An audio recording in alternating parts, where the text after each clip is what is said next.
Հայաստանը պատրաստվում է ֆրանկոֆոնիայի 15-օրյա տոնակատարություններին, ծրագիրը բազմաժանր է ու հագեցած, դեսպան Շարպանտյանն ընդգծում է պետական աջակցության կարևորությունը։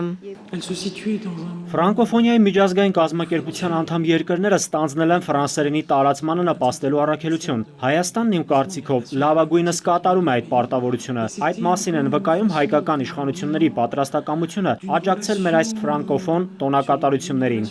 Անցած շաբաթ Ֆրանսիայում կայացած բարձր մակարդակի հայ-ֆրանսիական հանդիպումները դեսպանը մեկ բառով է բնութագրում գերազանց։ Ժան-Ֆրանսուଆ Շարպանտյանն առանձնացնում է Ֆրանսիայում ստորագրված 3 համաձայնագրերից 2-ը, որոնք վերաբերում են կրթական ոլորտին, մասնավորապես միջբուհական փոխգործակցությանը։ Հայ-ֆրանսիական բարեկամությունում դեսպանը սակայն մի բաց թողում է տեսնում։